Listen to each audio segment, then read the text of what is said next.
నమస్కారం అండి. SB news 9550కి స్వాగతం సుస్వాగతం.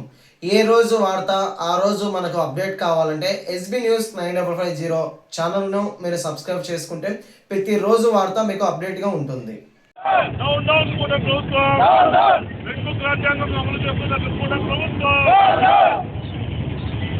దళితుల రోడ్డుపై విడిచిన కూటమి ప్రభుత్వం, దళితుల రోడ్డుపై విడిచిన కూటమి ప్రభుత్వం, దళితులపై రోడ్డుపై విడిచిన కూటమి ప్రభుత్వం. జగన్మోహన్ రెడ్డి గారి నాయకత్వం, జగన్మోహన్ రెడ్డి గారి నాయకత్వం, జగన్మోహన్ రెడ్డి గారి నాయకత్వం.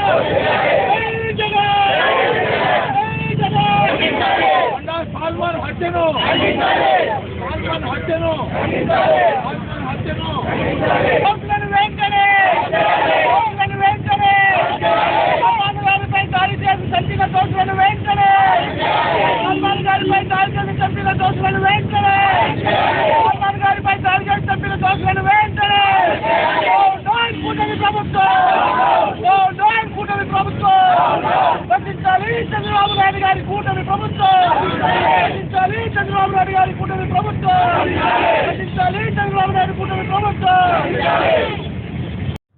పల్నాడు జిల్లాలో గురజాల నియోజకవర్గానికి సంబంధించి పిన్నెల్లి గ్రామంలో మన దళితులైనటువంటి సాల్మాన్ గారిని తెలుగుదేశం పార్టీ నాయకులు విచక్షణారహితంగా కొట్టి ఆయన వారం రోజులు ప్రాణాలతో కొట్టుమిట్టులాడి నిజంగా నిన్న మరణించడం జరిగింది. దీన్ని వైఎస్ఆర్ కాంగ్రెస్ పార్టీ తరఫున మేమంతా తీవ్రంగా ఖండిస్తున్నాం. ఈ కూటమి ప్రభుత్వం వచ్చినప్పటి నుంచి కూడా వైఎస్ఆర్ కాంగ్రెస్ పార్టీ కార్యకర్తల మీద, నాయకుల మీద దౌర్జన్యాలు, దాడులు, హత్యాయత్నాలు చేయడం నిజంగా ఈరోజు మనం గమనిస్తే ఇక్కడ జరుగుతున్న రెడ్ బుక్ రాజ్యాంగం ఏదైతే లోకేష్ గారు ఎన్నికల ముందు చెప్తాడో ఆ రెడ్ బుక్ రాజ్యాంగం జరుగుతుంది. మేము వైఎస్ఆర్ కాంగ్రెస్ పార్టీ తరఫున ఈ రెడ్ బుక్ రాజ్యాంగాన్ని విస్తృతంగా మేము ఖండిస్తున్నాం. మనకు కావాల్సింది అంబేద్కర్ రాజ్యాంగం, రెడ్ బుక్ రాజ్యాంగం కాదు. ఎవరైతే నిజంగా అన్యాయం చేసింటారో, ఎవరైతే వైఎస్ఆర్ కాంగ్రెస్ పార్టీ నాయకుల మీద దాడులు చేశారో మా నాయకుడు ఒకటే చెప్పడం జరిగింది, ఖచ్చితంగా రాబో కాలంలో వీళ్ళందరూ కూడా తగిన మూల్యం చెల్లించాల్సిన అవసరం ఉంటుంది. ఎవరైతే అధికారులు దీనికి ఒత్తాస పలుకుతున్నారో, ఎవరైతే నాయకులు, ఎవరైతే తెలుగుదేశం పార్టీ వాళ్ళందరూ కూడా దాడులకు పాల్పడుతున్నారో, రాబో కాలంలో జగన్మోహన్ రెడ్డి గారి ప్రభుత్వం వచ్చిన తర్వాత వీళ్ళు సప్త సముద్రాల పక్కన ఉన్నా కూడా వాళ్ళని తీసుకొచ్చి ఖచ్చితంగా న్యాయం ముందు, చట్టం ముందు నిలబెడతామని చెప్పేసి మా నాయకుడు చెప్పినట్టు చెప్తున్నారు. అది ఖచ్చితంగా చేసి తీరుతాం. ఇప్పటికైనా కూటమి నాయకులు ఇటువంటి దౌర్జన్యాలను ముగింపు పలకాలి, లేదంటే ప్రజల్ని మీకు తగిన బుద్ధి చెప్తారని చెప్పేసి కూడా తెలియజేస్తున్నాం.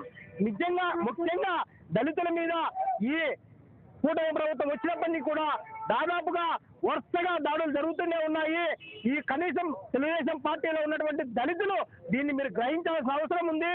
రాబో కాలంలో మీరు దళిత ప్రజలు కూడా మిమ్మల్ని వ్యతిరేకించే టైం దగ్గరకు వచ్చిందని చెప్పేసి కూడా మేము తెలియజేస్తున్నాం.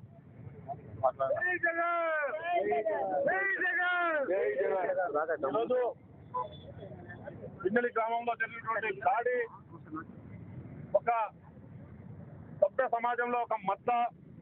చంద్రబాబు నాయుడు గారు ఎప్పుడు కూడా రౌడీలకు అవకాశం లేదు, గుండాలకు తావు లేదు, సుపరిపాలన అందిస్తా అని చెప్పి కల్లిబుల్లి మాటలు చెప్పడం తప్ప ఏ రోజు కూడా చంద్రబాబు నాయుడు తన యొక్క దహన నీతి, కుటిల రాజకీయం ఎప్పుడు కూడా తెలుగుదేశం పార్టీ చేస్తానే వస్తా ఉంది.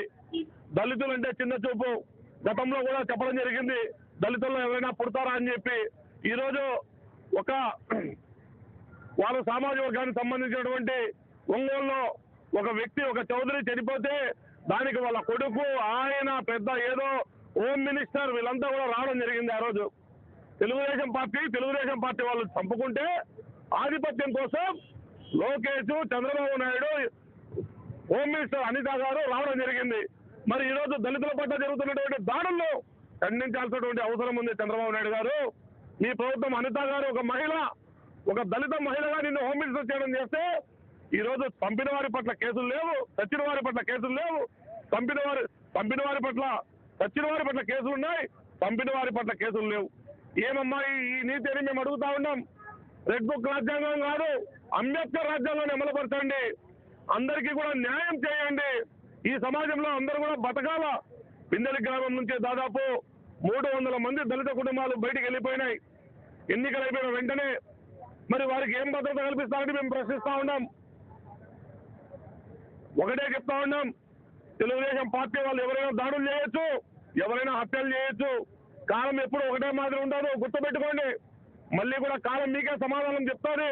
రానున్న రోజుల్లో జగన్మోహన్ రెడ్డి గారు వైఎస్ఆర్ కాంగ్రెస్ పార్టీ క్యాడర్కు ఖచ్చితంగా ఒక సంకేతం ఇవ్వడం జరిగింది. 2.0లో కార్యకర్తల పరిపాలన ఉంటుంది. ఏ కార్యకర్తకైతే అన్యాయం జరిగిందో, ఏ కార్యకర్త అయితే ఎక్కడైతే అన్యాయం జరిగిందో అక్కడే న్యాయం చేసే కార్యక్రమం చేపడతాం. ఇది గుర్తుపెట్టుకోమని చెప్పి కూటమి ప్రభుత్వాన్ని హెచ్చరిస్తా ఉన్నాం. పోలీస్ అధికారులకు కూడా ఒకటే చెప్తా ఉన్నాం, న్యాయం ఎప్పుడు కూడా కాలం ఒకటే మాదిరి ఉండదు. ఖచ్చితంగా మీరు వారి మీద దోషులు ఎవరైతే ఉన్నారో వాళ్ళు అరెస్ట్ చేయాలా, వారి మీద కేసులు పెట్టాలా, వారు తగిన శిక్ష పడేలా ఈరోజు చట్టం ముందు నిలబెట్టాలని చెప్పి డిమాండ్ చేస్తూ ఇటువంటి దాడులను వైఎస్ఆర్ కాంగ్రెస్ పార్టీ ఈరోజు ఎస్సీసీల ఆధ్వర్యంలో ముక్త ఖండంతో వ్యతిరేకిస్తూ కూటమి ప్రభుత్వానికి బుద్ధి చెప్తామని చెప్పి తెలియజేసుకుంటా ఉన్నాం.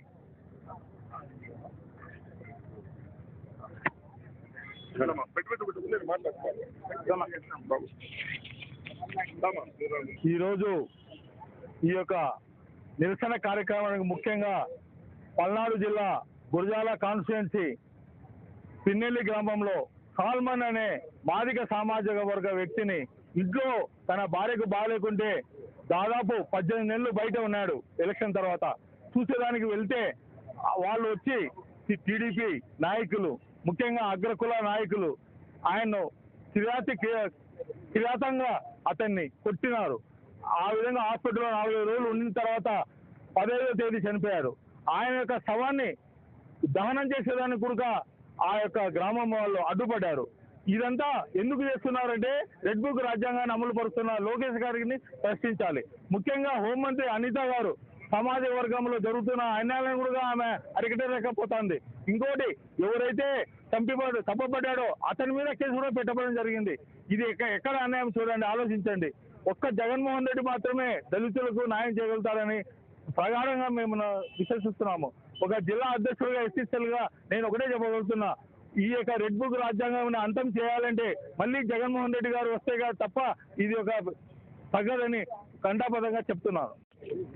అంబేద్కర్ గారి విగ్రహం దగ్గర ఈ దళిత సోదరులందరము ఎందుకు ఈ రోడ్డు మీదకి రావాల్సి వచ్చిందంటే కేవలం కూటమి ప్రభుత్వం చేసినటువంటి దాడుల వల్ల దళితులు ఆంధ్ర రాష్ట్రంలో ఉండాలా, పారిపోవాలా అనే ఉద్దేశం దళితులకు ఎవరికి అంతుచిక్కడం లేదు.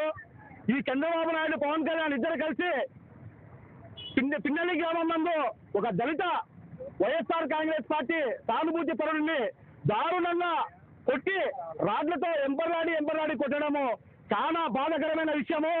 ఇదే కాదు, రాష్ట్ర వ్యాప్తంగా ఎక్కడ చూసినా దళితులపైన దాడులు, దళితుల్ని ఊరి నుంచి బహిష్కరిస్తున్నారు. నేను ఈరోజు ఒకటే చెప్తున్నా, కూటమి ప్రభుత్వానికి దళితుల్ని రోడ్లు పాలు చేస్తూ హింసిస్తున్నారంటే కేవలం అది మీకే తెల్లు.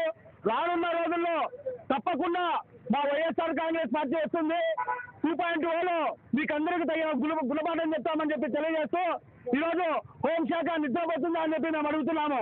దళితులపై దాడులు జరుగుతుంటే ఒక దళితురాలు వేయండి, నువ్వు దళితులకు మద్దతుగా తెలిపి వారిని శిక్షించాల్సింది పోనిచ్చి దళితులపై దాడులు జరిగి హాస్పిటల్లో ఉంటే వారిపైన కేసు పెట్టడము ఇది ఎంతవరకు సమంజసమనేసి ఈరోజు మేము తీవ్రంగా ఖండిస్తున్నాం. ఇలాగే కొనసాగితే పార్టీలు ఖచ్చితంగా తెలుగుదేశం కావచ్చు, జనసేన కావచ్చు, వాటిల్లో ఉన్నటువంటి దళిత సోదరులందరూ కూడా కలిసి ఈ కూటమి ప్రభుత్వానికి తగిన బుద్ధి చెప్పాలని చెప్పేసి నేను ఈ మీడియా ద్వారా తెలియజేస్తుంటాను.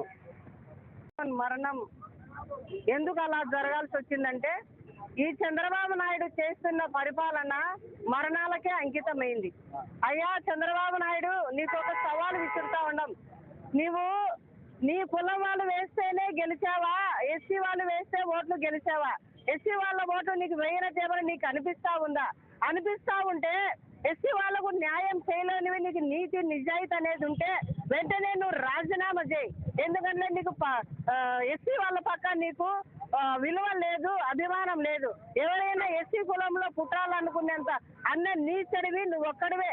మరి అనిత గారైతే అమ్మా నువ్వు ఎస్సీ కులంలో ఉండి నువ్వు హోమ్ మినిస్టర్ గా ఉన్నావు, నువ్వు ఎస్సీ ఒక ఎస్సీ ఒక యువకుని నువ్వు చంపేస్తే నువ్వు గాజులు వేసుకొని కూర్చొని ఉన్నావు, కానీ నీకు హోమ్ మినిస్టర్ ఇచ్చింది కేవలం జగన్ తిట్టడానికి మాత్రమే. జగన్ తిడుతున్నావు కానీ మీడియాలో జగన్ ఎదురుకొచ్చి మాట్లాడు, జగన్ పార్టీ వాళ్ళు ఎదురుకొచ్చి మాట్లాడు, జగన్ కార్యకర్తలకు ఎదురుకొచ్చి నువ్వు మాట్లాడితే నువ్వు తిట్టినట్టే. మీడియాలో 10 మంది పోలీసుల ముందు లోపల కూర్చొని మాట్లాడడం కాదు. నీకేమైనా నీతి నిజాయితీ అనేది ఉంటే హోమ్ మినిస్టర్ నువ్వు నిజంగా నీ కులానికి న్యాయం చేస్తావని నీకు ఉంటే కదా నువ్వు వెంటనే రాజీనామా చేయి, లేకపోతే నువ్వన్నీ ఎస్సీలకు జరిగే అన్యాయాలను అరికట్టు. నీకు చేత కాదు, ఎందుకంటే నీకు పదవి ముఖ్యం. నీకు మినిస్టర్ పదవి ఇచ్చినారు, నీకు అది ముఖ్యం. ఎందుకు నీకు మినిస్టర్ పదవి ఇచ్చినారంటే నువ్వు జగన్ జపం చేయడానికి. జగన్ జపం తప్ప నీకేం చేత కాదు. ఇంకా ఊరికాడ కూర్చొని అది ఇట్టా ఇది ఇట్టా అని డబ్బాలు కొట్టడం తప్ప నీకేమి రాష్ట్ర పరిపాలన కానీ పేదల పరిపాలన కానీ ఏ వర్గం ఎలాగుందని కానీ నీకేం తెలియదు.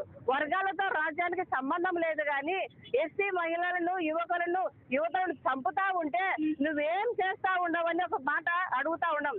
నువ్వేం చేయడంలే, నీకు చేత కాదు కూడా. ఎందుకంటే ఎస్సీ వాళ్ళు గ్రామాలు ఈ కూటమి వెలివేస్తా ఉంది. ఇప్పటికీ కూడా కుల వివక్షత జరుగుతూ ఉంటే ఎస్సీ మహిళలను గెలిపించుకుంటే మాకేదైనా న్యాయం జరుగుతుందని నీ డివిజన్ వాళ్ళు, నీ వర్గం వాళ్ళు నీకు ఓట్లేసి గెలిపించి నేను హోమ్ మినిస్టర్ను చేస్తే ఈరోజు ఏం చేస్తానవమ్మా నువ్వు? హోమ్ మినిస్టర్ తీసుకొని ఏం చేస్తానవో చెప్పు. సెక్యూరిటీని పెట్టుకొని డబ్బాలు కొట్టడం, నీ ఫోజులు ఇవ్వడం, నీ స్టైల్ కొట్టడం తప్ప వేరే దానికి దేనికి పనికిరావడంలే. ఒక మాట చెప్తా ఉన్నాం, అనిత గారు నువ్వు హోమ్ మినిస్టర్ ఉండవు, నేను మాట్లాడేంతటోళ్ళం మేము కాదు. ఇదే రిపీట్ అయితే హోమ్ మినిస్టర్ గారు మళ్ళా మా గవర్నమెంట్ వస్తుంది, మీ గవర్నమెంట్ వస్తుంది. మీరు కలగనగాకండి. మీరు చేస్తున్న అరాచకాలను అన్యాయాలను తిప్పి రిటర్న్ మేము పగ తీసుకోకుంటే కన్నా చూడు. మళ్ళా నువ్వేమనుకుంటాడావు? నీకేమన్నా తెలుసా? తెలిసి చేస్తాడవా, తెలియక చేస్తాడవా? నువ్వు ఊరికే మీరందరి కూటమి ప్రభుత్వం అంతా రాష్ట్ర పరిపాలన వదిలేసింది, గ్రామాల పరిపాలన వదిలేసింది, అభివృద్ధి వదిలేసింది, అన్ని పనులు వదిలేసి జగన్ జపం చేయడానికి మాత్రం అందరూ కోట్లు ఖర్చు పెట్టి కోట్లు పెట్టి మీరు గెలిచినారు. ఆ మనిషి చనిపోతే మీరు కొట్టి చంపితే ఆ బిడ్డను చూడడానికి ఆ గ్రామస్తులు వస్తా ఉంటే మీ దుర్మార్గం మీరు వాళ్ళందరినీ అడ్డుకుంటారా? మీరు మనుషులేనా అని అడుగుతా ఉండా. ఒక ఆవును చనిపోతే దానికి ఎంత హంగామా చేసినారు మీరు. అంటే ఆవు విలువ కూడా ఈ ఎస్సీ మహిళల ప్రాణాలు కావా అని అడుగుతాండా. అమ్మ నీకు చెప్తా ఉండా, ముఖ్యంగా అనిత గారు నీకు చెప్తా ఉండా, నీవే పదే ఒక ఎస్సీ హోమ్ మినిస్టర్ గా ఉండి నువ్వు కొంచెం చర్య తీసుకోండి, బాధ్యత తీసుకోండి. మీరు జగన్ జపం వదిలేసేయండి. జగన్ జపం బాగా చెప్తాంటారు, రాష్ట్ర ప్రజలందరూ చూస్తా ఉంటారు. మీరు కూటమంతా ఎవరు జపం చెప్తా ఉంటారు, ఎవరిని పొగుడుతా ఉండరు, ఎవరిని అనుకుంటా ఉండారని తెలుసు. మీరు పొగుడేది తెలుసు, తిట్టేది తెలుసు, అన్ని మాకు తెలుసు. కానీ నువ్వేం చేసినా ఏదేమైనా సరే మహిళల పట్ల ఎస్సీ పట్ల నువ్వు కొంచెం బాధ్యత తీసుకొని మీరు న్యాయం చేయమని మేము అడుగుతా ఉన్నాం. ఇదే రిపీట్ అయితే ఊరుకునేది ఉండదు. జై జగన్.